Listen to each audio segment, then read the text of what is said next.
Okay, hello everyone. I'm Jan Barris, Vice President of the National Committee on U.S.-China Relations. I'm delighted to welcome all of you here today. There are many new faces here. I know Barbara has a following. She brought her own plaque with her. I did. Family, friends, Thank you. maybe some former co-workers or current co-workers. Current co-workers. We're delighted to have everyone here today.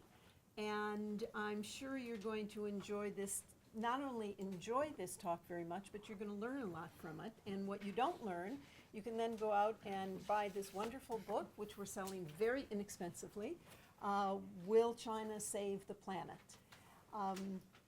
Barbara, we just did a short podcast that's going to air as part of our podcast series, and just before we started, she gave me the wonderful news that she just heard today from Amazon that her book has been chosen as the #1 new policy release of all of Amazon, which is, this isn't just environmental policy, this is policy writ large, public policy writ large. So it's wonderful, and as I told her, someone had mistakenly told me that this book was very sort of heavy technologically oriented, and so I have to admit I wasn't looking forward to reading it before interviewing her.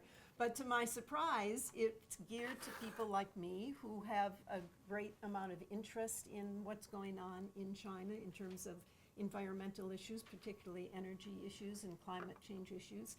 And it's written in a manner that even I can understand. So, but there's enough technical stuff in it for those of you who are techies. So I'm going to stop talking, let Barbara talk for a while, not too long, because we want to have a chance for all of you to ask questions afterwards. So you have her resume and bio in front of you, so I'm not going to take time to go into that. I'm just going to say that it's both a professional and certainly a personal pleasure for me to welcome Barbara here today, because we go way back. I've known her at least since the early 90s, and not just Barbara, but her husband, who is now retired, but a Foreign Service officer. I was also in that business at one point. And both Barbara and her husband, Stephen Young, have been just enormously helpful to the National Committee over the past several years. And in fact, they've just both participated in our Chinatown Hall, which is an event we do every fall. And we know we can always call on the two of them to help us out. And we're very grateful to you and Steve both for doing that. And we're grateful to you for being here tonight. So thank you. Well, thank you, Jan. I mean, it's my pleasure to be here. And I just want to say the work of the National Committee is just pivotal, especially in these days where the U.S.-China relationship is so tense and fraught for everybody. I think you folks are really pioneering in trying to keep the relationship going, which is so valuable in every aspect. So thank you for you, and thank you for all you do, and thank you, all of you, for coming to be with me tonight. I really appreciate it. And I'll start by saying, of course, that Donald Trump famously called climate change a hoax perpetrated by the Chinese in order to harm U.S. manufacturing. But the Trump administration's own scientists and 13 federal agencies just last week issued their own report on climate change, which they, dumped on Black Friday, which made it unequivocal case that climate change is happening. It's happening now. It is caused primarily by human activity, and we have to move as quickly as we can to take action to avoid serious impacts here in the U.S. and throughout the world. And even more seriously for me and for many of you who've seen it is another report issued by the UN Intergovernmental Panel on Climate Change just a few weeks ago, where for the first time the global team of scientists found that we have to move even faster than we thought to avert the worst impacts of devastating, catastrophic climate change. And they underscored the urgent need, the unprecedented need for collective action. And what's really needed is a fundamental transformation of the way that we all obtain, use, and store energy. That's what it's going to take. We have to move by 2050 to pretty much zero out coal and to have renewable energy provide 70 to 85% of our energy, which is a tall order. And just yesterday, another report hit the books by the UN Environment Program. This is their annual emissions gap report, where they found that the countries in the G20 particularly, but most countries in the world are nowhere near meeting even the pledges that they made in the Paris Agreement. And those pledges are not enough to get us even a third of the way that we need to be to limit our rise in global temperature to less than 2 degrees Celsius. And if we need to limit that rise to only 1.5 degrees Celsius above pre-industrial levels, which is what the IPC says, we have to increase our ambition by 7-fold. Every country in the world has to work harder to meet the pledges they've already made and to scale up their ambition. They're all supposed to announce new targets starting in 2020. But as I explain in my book, the future of the climate does depend in large part upon China. Not just because it's the world's largest emitter of greenhouse gases. It's responsible for about 27% of all CO2 emissions. But also on the flip side, because China is leading a global clean energy revolution that is transforming our energy system worldwide, and into my view, it's the best hope we have of meeting that target of fundamentally transforming our electric system to one that's based on clean energy. The other reason that the future depends in large part upon China is because of its massive Belt and Road Initiative, which some estimates, it's the largest infrastructure investment program in history, estimated that it will cost between $4 and $8 trillion. What China chooses to fund in these 70 countries around the world is really going to determine in large part whether those countries will meet their own climate commitments. So that's why China's pivotal in so many ways. So I was in the room when it happened. So who's ever seen Hamilton will recognize that line. But I was.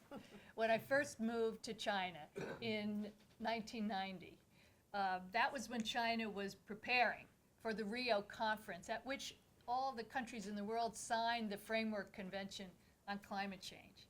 And I was in the room when Premier Li Peng invited ministers from 40 developing countries to work together on a joint strategy for negotiating that Framework Convention in climate change. It was a watershed moment. It was the first time that China had positioned itself as the leading voice of the developing world on climate change. And since that time, China has undergone a remarkable transformation from climate outlier, a country that was widely blamed for the failure of the Copenhagen summit to reach a global climate treaty, to what it is now, as President Xi Jinping calls a climate torchbearer, who is advocating for global environmental governance. And today, of course, with the Trump administration's announcement that they will withdraw from the Paris Agreement, that has left a global vacuum in climate leadership that China is, in many cases, though not all, working to fill. But today, however, China still faces substantial challenges in decarbonizing its economy, cleaning up its air pollution and transitioning to clean energy while continuing to ensure sustainable economic growth. So my book chronicles how far China has come, the challenges it must overcome, and the implications for the United States and other countries of this central issue of our day, climate change. So there's no silver bullet in the fight against climate change, but there is an elephant in the room, and that is coal consumption in China. You know, China's the largest emitter of greenhouse gases, but 80% of its emissions come from coal, the dirtiest form of energy. It's also the leading source of China's choking air pollution. So President Trump complains that the United States is at war on coal, but it's really China that has declared a war on coal. And my book lays out the enormous array of policies, plans, targets, incentives, rules, regulations, market mechanisms, inspection teams.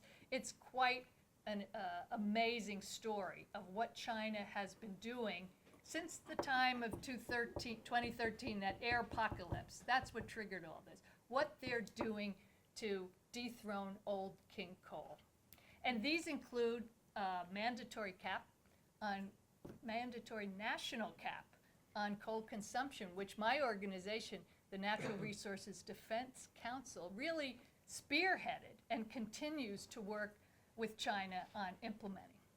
It also includes China's launch last year of what may well become the world's largest carbon trading market. And the impact of what China does on coal is significant. So coal use tripled between 2000, the year right around when China joined the WTO, and 2013, tripled.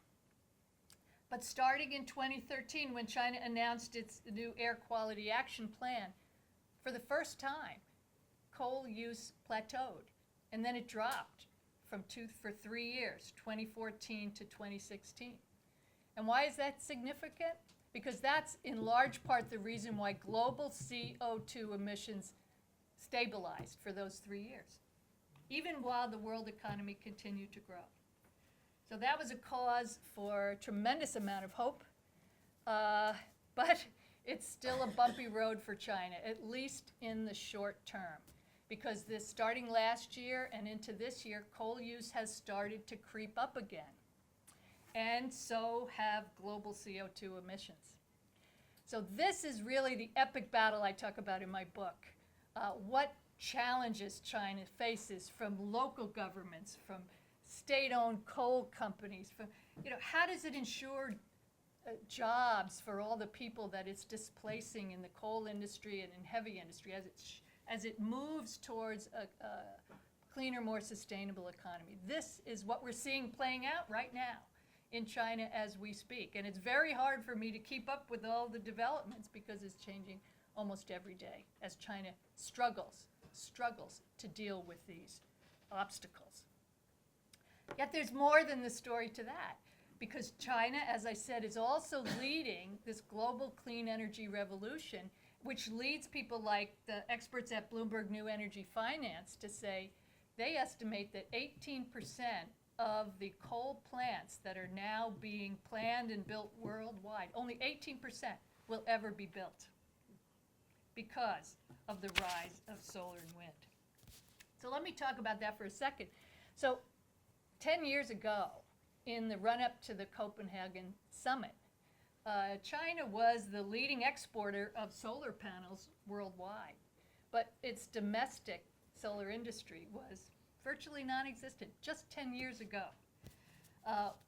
10 years ago, of course, you remember, was the global economic crisis. And China, as the world's largest manufacturer of solar panels, suddenly saw its market disappear. as countries were no longer providing subsidies, no longer importing. So China decided it had to do something, develop its own domestic solar industry. And just like that, today, China leads the world in solar power capacity and in wind power capacity. Last year, it installed as much solar power as any other country had on the ground. And it has to keep increasing its solar targets. You know, it has 5-year plans, and it has already smashed its 2020 plan target so several times. So now its new 2020 target is going to give China 5 times the amount of solar power capacity as we have in the United States today. 5 times. And I just wish I could show you some pictures here. One of my favorite images is a solar farm in the Tibetan Plateau that has 4 million solar panels, just to give you an idea.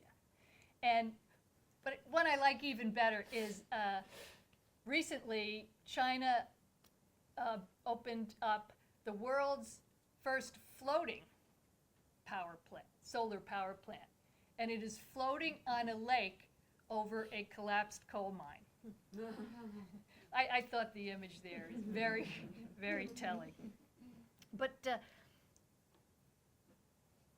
and as a result, China is not only increasing its 2020 target, but its 2030 target, its official Paris pledge was to make non-fossil energy 20% of its electricity mix by 2030. It's now planning to increase that to 35%. Renewable energy alone. It's remarkable. It's remarkable. But my book, it's never that easy, because China faces a lot of problems integrating all that solar and wind into the grid for a variety of reasons that I outlined. But the bottom line reason is China's entire economy and its entire power sector was built to accelerate the development of coal-fired power plants.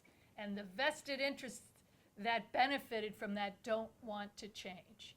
So in order to move to the next step, China has to really undergo deep reforms in its power sector, which NRDC is also helping to move along by bringing in all the relevant stakeholders to really grapple with some of these very, very difficult issues. But this is, to me, in researching this book, the most incredible impact of China. So it has been the world's leading investor in renewable energy for the past 10 years. But last year, it invested $127 billion. That means for every $1 the U.S. invested in renewable energy, China invested 3. And it's planning to invest another $360 billion by 2020 and $6 trillion by 2030. That's what it's going to take. And the U.S. Department of Energy calculated that in the solar industry alone, China has spent $47 billion, not just in subsidies, but also in R&D. And it's already beginning to become a world leader in innovation of the next generation of solar panels, which, you know, is sad for me because the U.S. was where the original solar panel was developed. And the U.S. leads in innovation. It still has that opportunity to continue that leadership if the government weren't cutting all the subsidies and the funding for R&D here. But China understands that renewable energy is the leading market opportunity of the 21st century, but they're benefiting everybody. But because of that heavy amount of subsidies, solar energy and wind energy, the price of building these plants has dropped by 70% since 2009. 70%. And the International Energy Agency estimates that solar power may become the cheapest form of electricity in as little as 5 years. 5 years. I mean, we all think of solar, oh, it's impractical, oh, it's expensive. Well, last year, the world installed more solar power than coal, gas, and nuclear combined. That's the impact of China that I'm talking about. That's the only way that we're going to get to that 70 to 85% renewable energy by 2050 that we're talking about. So there's another problem with solar power and wind power, of course, which is right now in many jurisdictions, you can only get the power when the sun is shining or when the wind is blowing, and there's not that capacity to store it until when it's needed. That's been a huge obstacle as well for everybody. But here's where China's stepping up as well in pouring massive amounts of money into development of batteries to store renewable energy and batteries for electric vehicles. And here again, the story's the same. In the last 5 years alone, because of China building, like most of the 20 gigafactories for battery storage that are being built around the world, they've brought down the cost of these electric batteries by 2/3 in just 5 years. So here's the story again and again and again. That gives me hope. And last year, China built 50% of all the electric batteries in the world. You've heard of Tesla's factory. The Chinese Juggernaut is beyond anything that Tesla could dream of. So speaking of electric vehicles, my book also details how China jump-started the world's largest electric vehicle market in essentially the last 5 years. And through the Wall Street Journal says China did this through sheer force of will. And lots of money, I add. But Tom Friedman saw that this was coming, and he saw that China had identified electric vehicles as a strategic industry way back in 2010. He called it a multi-billion-dollar game-changing moonshot. China wanted to do that. And why? Again, choking air pollution, energy security. China's now become the leading, oil importer in the world, and it's growing very fast as their car market continues to grow. But also, China identified electric vehicles as a technology that the U.S. car makers had left on the table. China has no real expertise in manufacturing cars. It could never compete. So it said, but electric cars, we can do that. We can do that. And I was actually there, I talk about in my book, when this visionary man, who is an automotive engineer, had come back to China, his native Shanghai from Germany, where he worked for Audi, and he said, we need to have these clean energy vehicles. And so we were there and helping him in the very, very beginning. So I feel like I have been in the room when it happened. So it's been my pleasure to really talk about this and some of the people in China who are driving change. It's not just top-down government, faceless bureaucrats. It's people like Wang Gan, who a couple of years after we worked with him in Shanghai, he became China's Minister of Science and Technology, where he just retired earlier this year.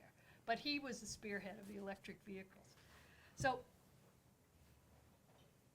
right now, from a situation of no electric vehicles, China is now the leading market for electric vehicles. It has 40% of all the electric vehicles in the world.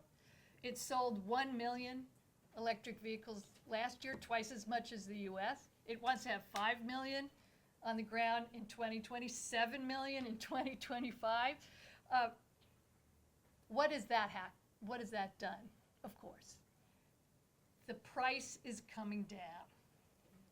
China spent, $58 billion in promoting the electric vehicle industry. Again, subsidies, R&D, and I should point out that right now, because the price of solar and electric vehicles are coming down so fast, and China doesn't want to keep spending all this money, right, on subsidies. So it's in the process of phasing those out, and is trying very carefully to make sure that when it does that, these technologies are able to survive on their own without any market subsidies. It's a tough job. But again, this is remarkable to me, is that experts estimate that electric vehicles are going to become cost competitive with traditional internal combustion engine in 8 to 10 years. And largely because of what China has done. And again, it's in their self-interest, but it's in all of our self-interest. And that's where we are. So this report by the IPCC, the UN Intergovernmental Panel on Climate Change, said that the world needs to spend $2.4 trillion every year on clean energy technologies between now and 2030, if we're going to have a chance of making that fundamental transition and avoiding the very worst of catastrophic climate change. $2.4 million a year is 7 times more than we're spending now. Million or trillion? Trillion. Trillion, yeah. Sorry, did I say million? No. Yeah. I wish it were that. That's a piece of change. No, 2.4 trillion a year, thank you. Now, governments can't provide that money. So again, another visionary in China, his name is Ma Jun, he is spearheading the development of green finance because he sees how a global system of green finance can mobilize private capital to provide the rest of what's needed. And so he's developed the first green finance guidelines in China, and then he spearheaded, when China hosted the G20, he spearheaded a green finance study group that developed principles for the G20 for countries to develop their own system of green finance. And just to give you another example, green bonds. That's one aspect of green finance that China decided to launch 2 years ago, a green bond market. And within 2 years, it's the second largest green bond market in the world after the United States. And we'll see what happens next year. So that's, again, something that most people don't know. It really is going to be absolutely essential going forward for every country. But China's developed the model and is showing the way. However, as I said before, this Belt and Road Initiative, what we're seeing now the President Xi Jinping said that he wanted this Belt and Road Initiative to be low carbon and green. But the fact of the matter is, China has developed guidelines, and they're developing now operational regulations for China's overseas investment. But they haven't caught up with the reality yet. And the reality is that as China cracks down on coal at home, those state-owned coal companies are actively searching for opportunities, whether it be inland China or overseas. So China and Japan and Korea right now are financing a lot of coal plants overseas. And, you know, the Belt and Road Initiative is technology agnostic. You know, some people say, well, that's what these countries want.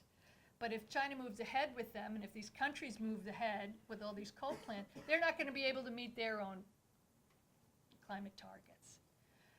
So there are some positive trends. The coal, plants overseas, the financing has dropped this past year, but we don't know if that's a trend yet. But at the same time, China's investment in renewable energy overseas is moving ahead and is increasing each year. So last year, $25 billion in green bonds were used to finance clean infrastructure in these developing countries.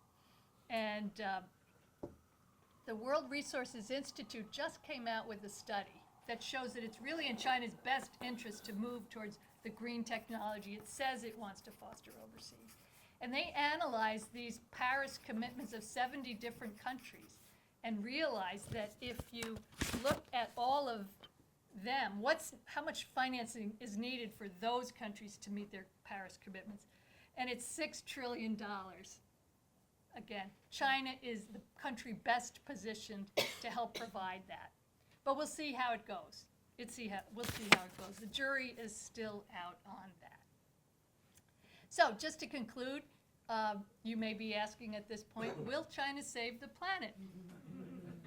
And so, of course, my answer is going to be, you'll have to buy the book to find out. But anyway, regardless of the answer, there's room for, as I said before, for every country in the world to step up its ambition. I'm pleased to say, and some of my colleagues in the back are working very hard on this, even in the United States with the Trump administration declaring that climate change is not happening. Oh, I have to say, just yesterday, just another example. You've all heard that the GM, General Motors, is closing down some plants. So what did President Trump, how did he respond? Does anybody read? He was not happy. Right, but what did he threaten to do? Take away subsidies for electric cars. That's right. As some of my colleagues say. That's what his gut told him to do, not his head. Yeah. Well, we They don't are have a head. looking in this country at the federal level, looking in the rear view mirror rather than looking ahead. But the good news is that states and cities and investors and individuals are all working really hard. We were at the Global Climate Action Summit in San Francisco in September, where that was made abundantly clear. So that also gives me hope. But basically, time is running out. The message is there, loud and clear. And the challenges above facing all of us require nothing less than a full court press. So thank you very much. Thank you.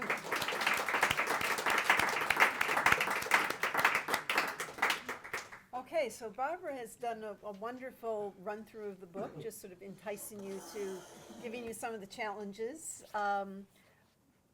So let's start with some questions. Please, when you ask them, will you introduce yourself and start right back here, woman on the, yes, you. Okay. My name is Lolita Jackson. I work for the New York City Mayor's Office of Climate Policy. I'm the climate diplomat, whatever that means. So, Just like I mentioned. For the city of New York? yes, Oh, great. yes. So I'm glad you brought up the Global Climate Action Summit because most of the action in the United States is in cities and in states. And we get a significant amount of Chinese delegations that come to meet with us. And actually 2 of our people are going to China next week to meet about climate. And so I was wondering if you could tell the audience and talk a little bit about the role of cities and how they're doing their own work in addition to the national work that's done in China. Yes, I wish I could turn to my colleague Dale Brick, who works on this every day, because I work in China, but she can tell you what's happening in the U.S. No, I mean Dan? Chinese cities. I'm Oh, saying. Chinese Yes, I'm asking cities. Chinese I can cities. talk about that. Yes. Oh, okay. She All can right. talk to them after about what she's She doing. can tell you more about the U.S. That's right. That's right. So China has a top-down government, right? It made the national pledges, peaking its CO2 emissions nationwide by 2030, if not earlier. And in this emission gap report that came out later, they said China was one of the only exceptions to the rule that countries are falling short in meeting their pledges. But unfortunately, I think it's because China has a tendency to underpromise and over-deliver. And I think it could have been more ambitious in its initial pledge. Okay, but often many cities in China are just working very hard to do their part to meet the target. However, there is a group of, I think it's 20, 25 cities that have formed an alliance of early peaking cities. So they have more ambition. They want to peak their CO2 emissions before the 2030 date of China's Paris Pledge. But more than that, just like in this country, there are certain cities that are way ahead, much more progressive. And we, in my China team, we work closely with those cities. So, like Shanghai is one. Shenzhen near Hong Kong, which was nothing but rice fields when I lived in China, is now a whole big new city. And they're working every day to test and implement new policies, whether it be buildings, because some of these big cities, in Hong Kong too, most of their CO2 emissions come from buildings. just like New York City. And we have actually brought, I'm sure that's why they're coming to visit you, because we've brought experts from New York City to China to explain Mayor Bloomberg's greater building challenge. And we've been working with cities to implement that. In fact, Shanghai was the first city in China last year to announce a building energy benchmarking scheme modeled after New York City. So, and Jiangsu province is the sister province of California. So we've spent decades with promoting the exchange of those two jurisdictions on a whole range. But at this point, the best exchange of best practices works both ways. For example, China leads the world in high-speed rail. And I remember when Arnold Schwarzenegger was the governor of California, we went with him to China. He was begging, the Chinese to invest in California's high-speed rail project. So there's a lot going on. It's not just all top-down. And leading cities are inspirational to me. To supplement that, her answer to her question, can you talk a little bit how the way China's mayors and urban leaders and provincial leaders now, I assume too, are being evaluated vis-a-vis environment as opposed to the past forms of evaluation? Yes, Because that's had a major impact. that's right. When I say China has a top-down government, it's the case, this is a very important point, that provincial governors, city mayors, their job performance is evaluated by the central government. And that's what determines their career prospects, whether they're going to move up in the bureaucracy and maybe get to be a mayor of one of those progressive cities, or and that's what happens if they do well. But the problem is that for decades, these leaders at the local level were rated solely on how well they grew the local GDP. And environmental impacts be damned. Well, so talk about perverse incentives. If China's trying to move to a system of lower but higher quality economic growth, that system has to change, and it is changing. So the government has announced that environmental quality needs to be part of the evaluation system. But some of those key cities have decided, I think it's Shanghai is what well, Shanghai, well, yeah, but some cities have said it has to be equally important, but Shanghai dropped the GDP targets altogether. And it's only environmental. So that's what needs to happen to get to that change at the local level. Thank you, Jean. Yes? Yeah.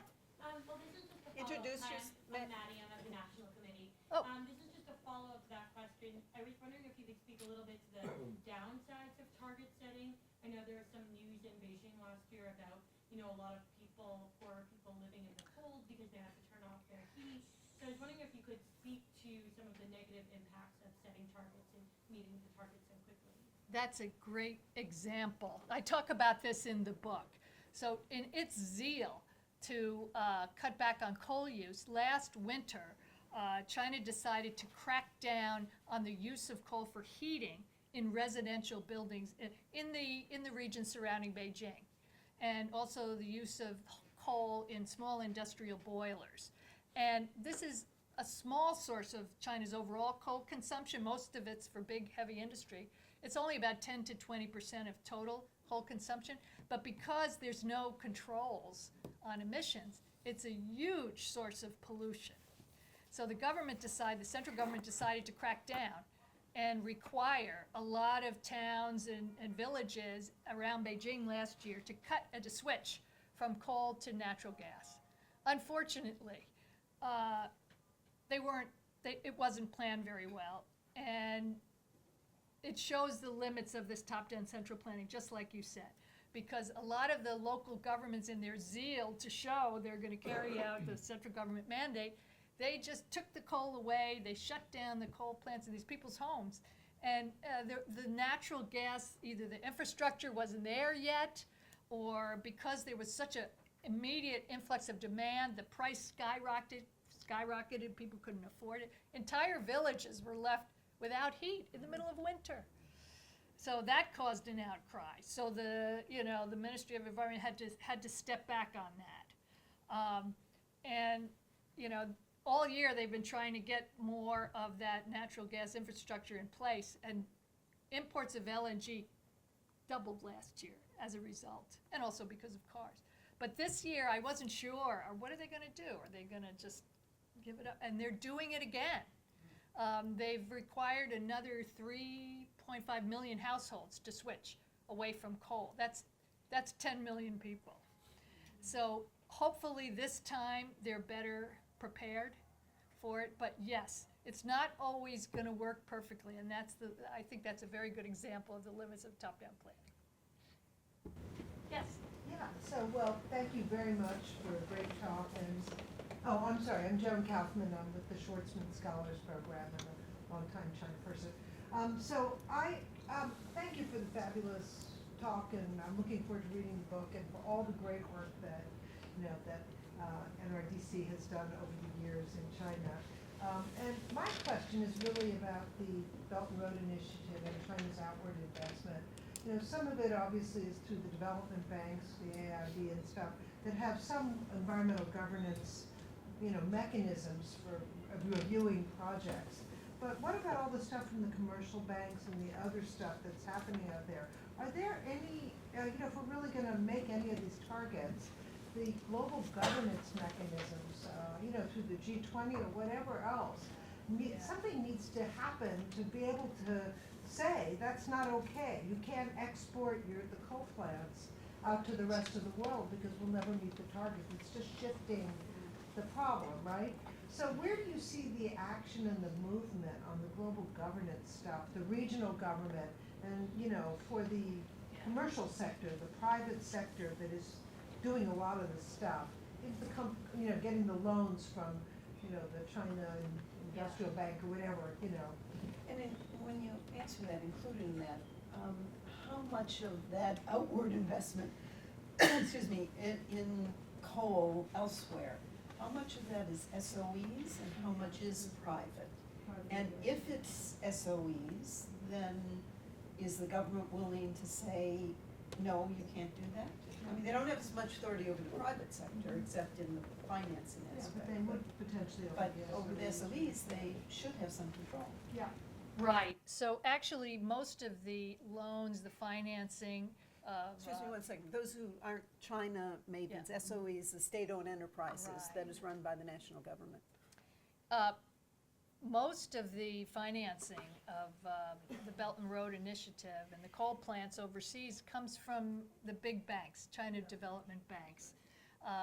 And I think there's two of them, I can't remember the names, that together provide as much overseas financing as the next 6 multi-development banks in the world combined, like the World Bank.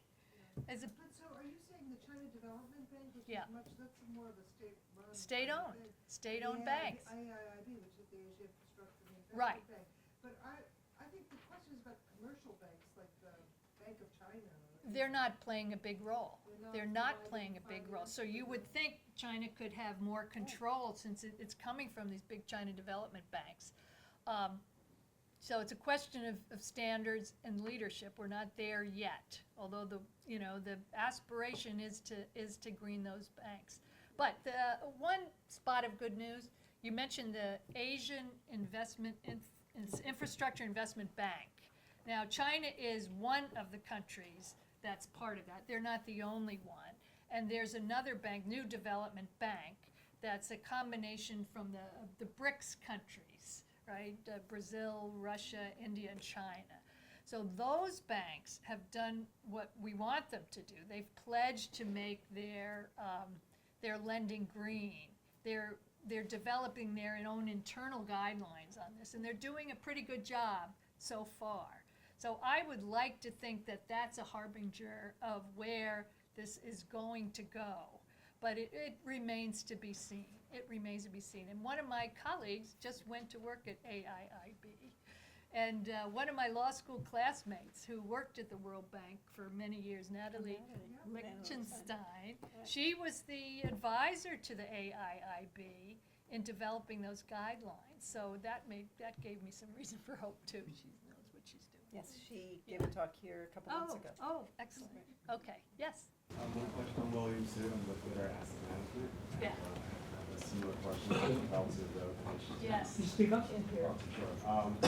I guess one of the reasons why I'm guessing why they're building coal-fired power plants out in these other countries is because they're trying to close them down in China, and then they're worried about jobs in terms of, because their whole economy is built on building steel and coal, and so I guess one question is when in terms of retraining them to the newer alternative energy, renewable energy, solar, wind, is there some kind of more government training programs that, since it's more top down, that they're able to offer training to people so that it's more, the transition is easier? That's a very good point. As I said before, that's one of the fundamental challenges that China faces is jobs for the people in the coal mines, in the coal power plants, in the steel plants, and cement plants that are being closed down. China has set aside a very large fund for job retraining. But the last I heard, most of that money was going to pay back wages of workers in these state-owned enterprises. Because one of the reasons, a big reason why China's economy is slowing down now is it's just these SOEs, state-owned enterprises, are saddled with debt, and they haven't been able to pay their workers. So I'm afraid that job retraining money, a lot of it has been siphoned off. But you know, I do believe that there are tremendous opportunities, job opportunities for people who want to be retrained. Not everybody wants to move away, you know, but it doesn't even have to be a place where somebody has to move to another province to work on a solar plant or wind plant. And here again, I want to get back to green buildings because China is the largest building construction site on the planet. You know, we've never seen such urbanization. And so China has its 13th five-year plan for buildings requires that 50% of all new construction in urban areas anywhere in the country has to be green. It has to meet China's 3-star green system for energy efficiency and water efficiency. So how's that going to happen? It requires a lot of workers. So here's a chance, just one example of where you can match workers with the need, with the demand. And that's true in every part of the country. So in my mind, here's another opportunity China has yet to grasp. Another one is this. Every winter, like I said before, last winter, not just that coal to gas shift in the rural areas, but China's main, tactic for cutting down the winter air pollution is to shut down production, to require aluminum plants, steel plants, coal plants to just shut down with a tremendous, tremendous impact on the economy, negative impact. But if they took a longer view, they could realize that investment in making those plants more energy efficient would be a better way to cut down on emissions, cut down on energy use while continuing to make a profit. And that was the focus of, and still is, the main focus of NRDC's work in China. We really spearheaded this idea of energy efficiency. When I first went around to talk to people about it, nobody knew what it was or cared because China was still trying to electrify the country. And then it was in 2004 when there were widespread shortages, powder outages around the country. They came back to me and said, now, what was that about energy efficiency? But there's still so much potential here because even though China last year spent half of the money that was spent anywhere in the world on energy efficiency, its energy intensity, the amount of energy used to produce 1 unit of GDP, is much higher than the world average. And we have projects where we've been going around to factories and actually helping them doing audits to see the really cheap, low-cost, low-hanging fruit that they can put into a small amount of an investment that's going to continue to pay back over time, not just in their bottom line, but for the environment. So, huge opportunities. Can I ask a probably Yeah. naive question, just because I don't No- no such understand thing. this? Well, this may be. You said in answering this question that China now mandates that 50% of its new buildings have to be energy efficient or have to meet a certain standard. Why isn't it 100%? Why don't all of them have to meet that standard? Is it just so much more expensive to build it that way? Because in the end, from what I hear you say, in the end, even if it's more expensive to build it, in the end, it's gonna be more energy efficient Right. and they'll save money. Right. So why not set a So really high somebody, some guru years ago did a study of every type of energy. What are the pros and what are the cons? And of course, if you look at coal, we know the pollution is a big issue. Solar even has problems with recycling and the chemicals used in it. Nuclear power, you've got nuclear waste. They said energy efficiency is the cheapest, cleanest source of energy. They actually call it, instead of a megawatt, a negawatt. Amory Lovins pioneered that term. But they said, now what's the main obstacle to energy efficiency? And they said it's education. It's education, that's all. Because people have to come to understand that it costs more upfront, but it pays back. And that's what we were doing. Actually, we did a study for Jiangsu province way back when they came back to us about energy efficiency, and we just studied that whole system and found out they could save the equivalent of several dozen enormous coal-fired power plants through the low-cost, no-cost methods. And how much energy it would save, how much of every type of emissions.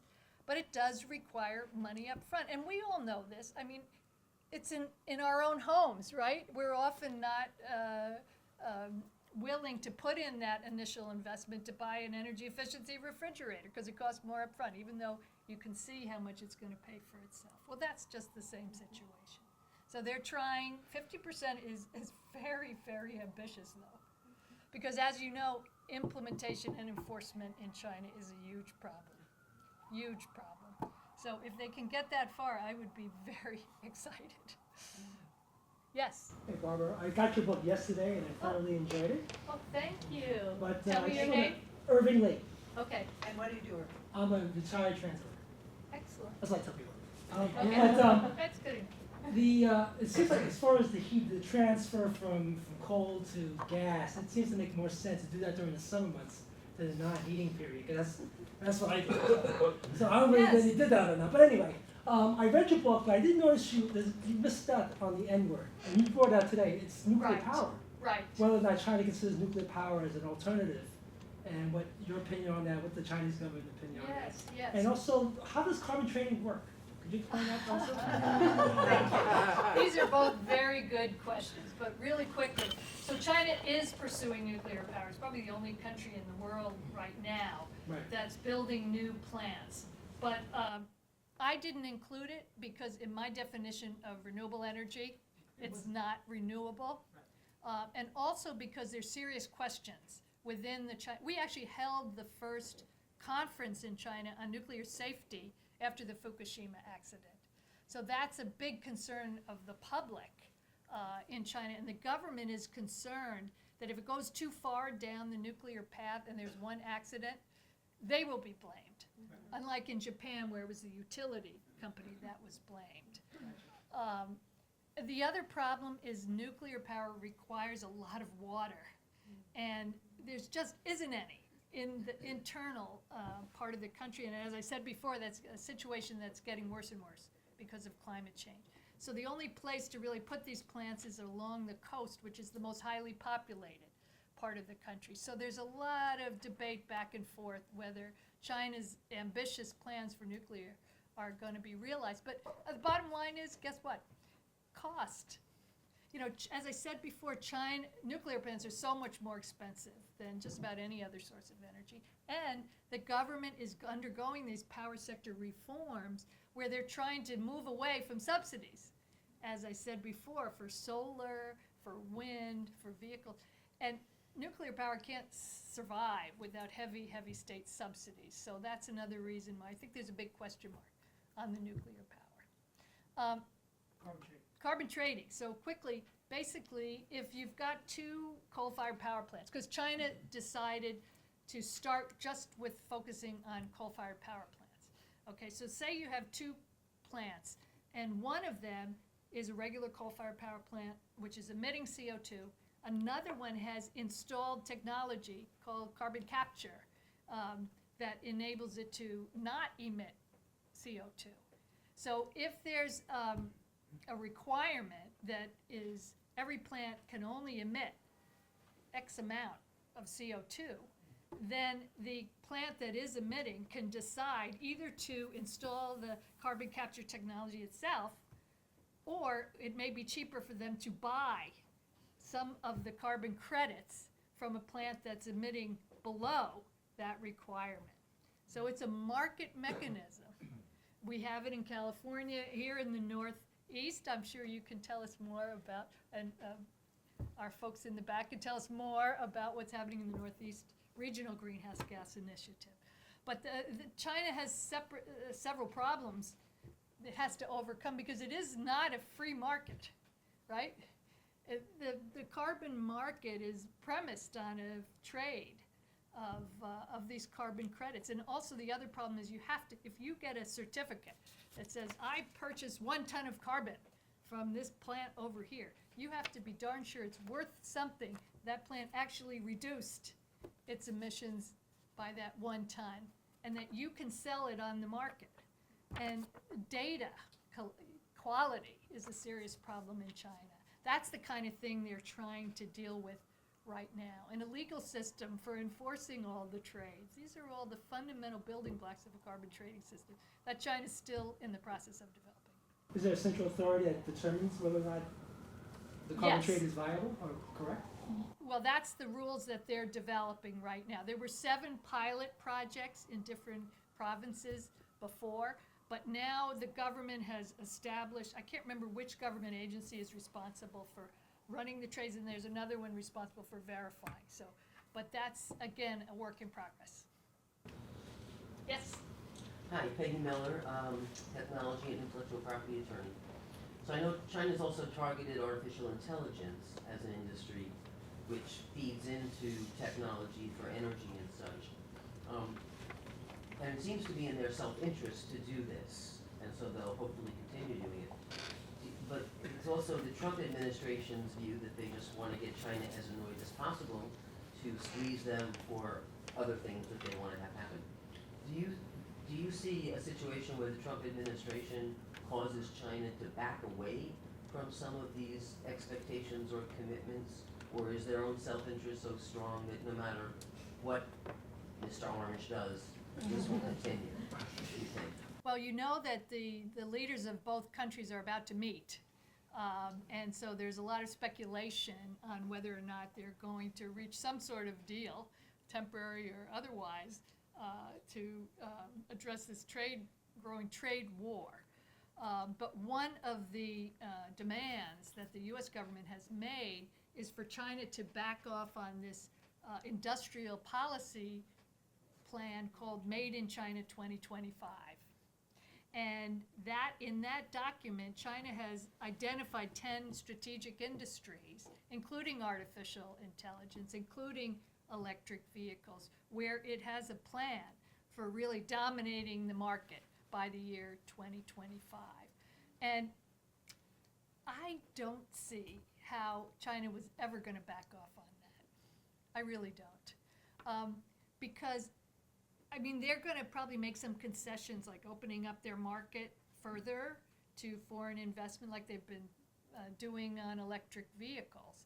But this industrial policy is key to their moving up the value chain from, instead of being the ones that put the iPhones together, from really being the ones leading these industries. And I think it's a real illustration of the very different approaches of these two economies. It's all, China's never going to become a fully market economy and just let, these different technologies rise and fall on their own. And I think in the case of energy, that's probably a good thing. I mean, you can't just, I think industrial policy, as I've just explained, has been very successful here. And I just read an article the other day that says, well, when the U.S. was starting out, it had industrial policy too, to enable it to kind of overtake the UK during the Industrial Revolution. So I think this is just so fundamental to China. I don't think that's going to change, but we'll see. Yes. I'm Margot Ranburn with the National Committee. You mentioned a couple times fleetingly in your talk and your response to questions, and you also mentioned it a little bit in the book, that enforcement has been an issue in China. But you don't really address it head on. And it seems that in theory, these policies and plans and targets and so on are wonderful, and one comes away from your book feeling quite optimistic, which is not a sentiment I've been feeling often these days. But I do wonder about the enforcement piece. Yeah, it's absolutely essential. And I would say this, that China knows how to enforce its mandates when it wants to. And there's a million examples here I won't go into.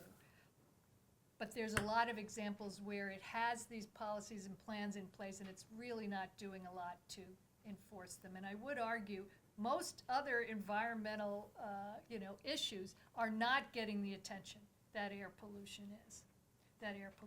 Like water pollution, like desertification, like loss of biodiversity.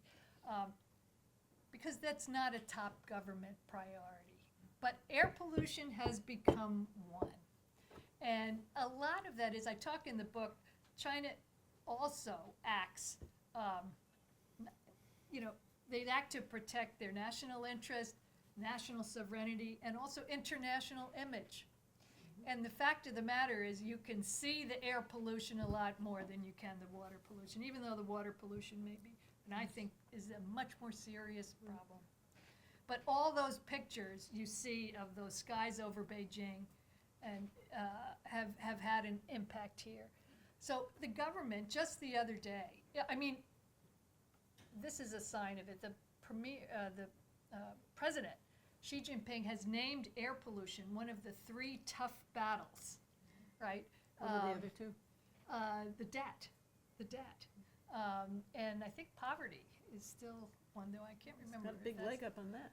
Yeah, I may be wrong about the third one, but to have air pollution up there on the top is quite remarkable. And also, just a couple of weeks ago, they established a new leading group headed by a vice premier and very high hitters there just to deal with the air pollution problem. So this, to me, is a sign of political will, which is what you need. And then they've been sending these inspection teams to all over the provinces because, again,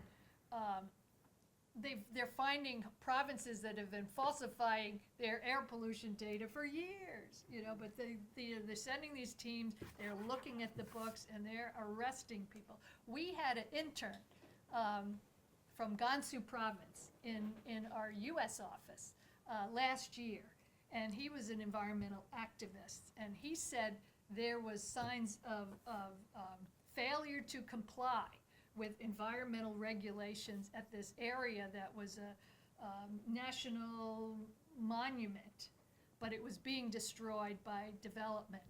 And they just went and arrested this very high-level official for environmental crimes. So they can if they want to. But there's so much to do on enforcement. It's the same in the US, actually, for years. NRDC was bringing lawsuits against water polluters because we had access under law to their monthly discharge monitoring reports, and we could compare it to their permit and said they're violating, and win the lawsuits over and over and over and over and over again.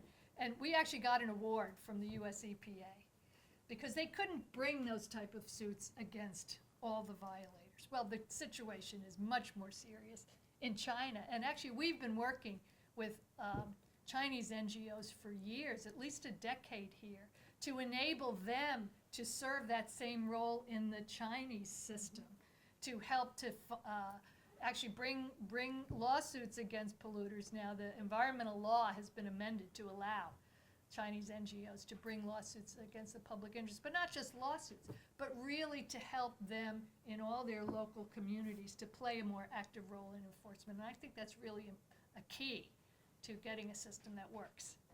And they now have their own system of environmental courts as well, right? Is that Yes. every I know Guizhou province has it, do all of the provinces have? No, there's just a Environmental few environmental courts. We've been training judges too in all the courts for years on helping them to hear these cases. But I have to say, as a lawyer, as a former litigator, what was most remarkable to me is that after the environmental law was amended to set up this system of public interest lawsuits, the Supreme Judicial Court of China enacted a set of guidelines, a lot more detailed on how these courts, how these cases should be heard. And I read these, and I was amazed at how far they went to make it easier for these NGOs to bring these lawsuits, like the burden of proof, and to actually, if there was signs that they were being coerced into, settling the case, the courts had the right to take over and not allow them to dismiss the case. And because, believe me, the NGOs in China face a huge set of burdens that we don't have in the U.S. to bring these cases. They don't have the training. They don't have the money to do this. They don't have the expertise to understand how to read these things. But the Supreme People's Court has tried to make it easier. And there have been some really, really interesting cases, some really big ones recently, that show that these cases can have real teeth. Yes? Yeah. Ethan Goldings. I worked for Winrock International, and we worked on carbon markets, and Okay. also anti-desertification. Okay. And there was a big difference in the uptake. But I wanted to follow up. Thank you very much for a very positive message, and I agree with you, we need more of that. But talk a little bit more about what you think might be the positive role for NRDC or organizations like that in supporting NGOs that they're working with on shoestring budgets with no resources to confront really powerful vested interests, or speak more broadly about what the role is of well-intentioned international organizations in supporting that direction. Yeah. So I'll just give you an example of a project that we're hoping to start soon. So China just issued a new Blue Sky Action Plan when the last one expired the end of last year. And this plan really focuses on another frontier in the pollution battle, which is diesel trucks. So diesel trucks are responsible for 60% of the pollution from transportation in China. And so the Ministry of Environment has come up with a whole diesel action plan where they're going to really crack down and try to get them to comply with the requirements. But, they're so small. In fact, at one point, we calculated that the Ministry of Environment in Beijing had fewer staff than NRDC. So that tells you something. So what we're hoping to do is, and so they're focusing their efforts on the big polluters, the state-owned, companies that own these diesel trucks, but there's so many others around the country. So our plan is to try and, because we have the technical expertise, is to really work with a group of Chinese NGOs and kind of train them to go back to their communities and help work with truck owners, work with the people who are supposed to inspect the trucks, just work at every level to try and explain why it's in their interest. And maybe to help the NGOs bring suit against, a couple of the worst offenders. So that's the kind of thing that we try to help build the civil society in China. But it's going And to be a has the big battle. new, not so new anymore, international NGO law, has that put a damper on those efforts or not? Well, it took us a while to get registered because nobody knew what that meant. But now we're registered, you have to find a government agency to be your overseer, and then you have to report to them all of the activities that we plan for each year, and then how well we carried them out, and if we have a new idea, we have to, anyway. So that, that's a whole new regime here. But so far, we've been able to continue our work. So it's just a question of more paperwork and more administrative work for you, but Yes. your projects you are able to Yes. continue. I think there's other groups that don't have as, big a presence in China who probably decided it wasn't worth the Yes. effort. Yes. I think that's the biggest impact, but we're there. We had to move ahead with it. So far, I haven't seen any impact on what we're doing. We just have to be a lot more open and transparent, a lot more, reporting than we ever did before. We have about 3 minutes left. Do we have one last question? Well, I knew you guys had a question. Couldn't believe we'd go home without asking a question. Yes. Go ahead. I'm Douglas Murray. I spent many years with the National Committee. He's our And environmental guru. I remember. yes. Nice to see you here. I guess the question is not necessarily energy, coal, but in the last decade or two, there have been times when there was a lot of publicity to local protests and all over the country. And it was possible to imagine China sort of erupting in the rural areas. That seems to have calmed down. And I wonder if that's a real judgment or whether it's somehow hidden. Because the water, the air, food security, energy, pollution, all of those issues are still on the table. Has the population subsided? It's hard to tell, right? Because we don't know. I don't hear much about it. I don't know what that means, right? I think the government's trying very hard to, give the impression that it's working to solve these problems. And I don't know, like I said before, sometimes in the question of air pollution, they go too far, like this coal to gas thing. I mean, it shows they're really trying, even if it's not sometimes a misguided way.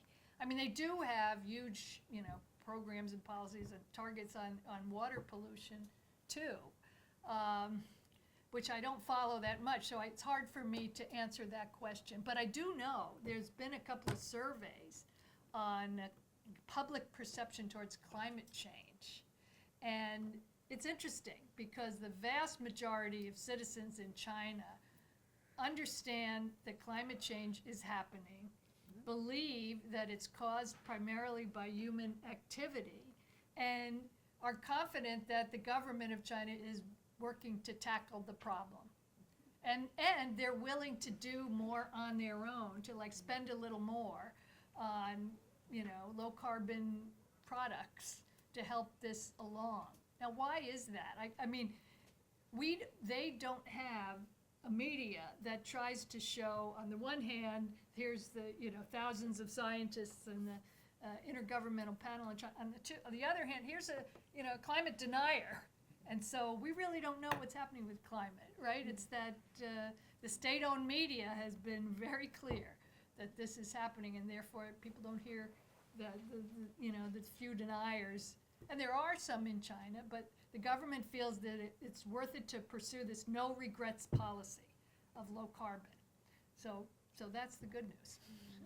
Yeah, yes, I Doug. was just gonna, some people argue it's very asymmetrical, right? So if you look at the Chinese government, let's leave IQ aside, but they have a much higher percentage of scientists that are in government. So I think people would argue that that there's a credibility. First of all, it's a top-down system, and you basically go with what the government says. But the government, I think, people would argue, truly are worried in a uniform way that this is going to be a disaster if it's not dealt with. Whereas in this country, let's leave IQ out of it, but I mean, it's you have a lot less scientists that are senior levels of government. And you have a lot of, this is not a top-down country. It's got a lot of, so it's asymmetrical in that sense. So some people argue that the real hope is that the Chinese have figured out that the risks are so great to them, it's an existential risk. So they're gonna do what it takes to do it, and they have the ability to do that. We have, there's not a sense here that there is a uniform sense that there is that problem. And, the lobbyists of, the industrial base here is much more powerful. So the hope is that China just drives it through. It's probably the only hope, unless climate change turns so drastic that people get very nervous because of some, major storm events in the next 5 years that change everybody's mind. But that's what some people argue, that it's just basically it's That's what this title is, one time. Yes. We already had major storm events and fires So we had and one more hurricanes. question over here. No, I was just asking what the impact of the rollback of all our environmental regulations in this country, many of them by this administration. Do we have any sense of what a toll it's taken on the climate here?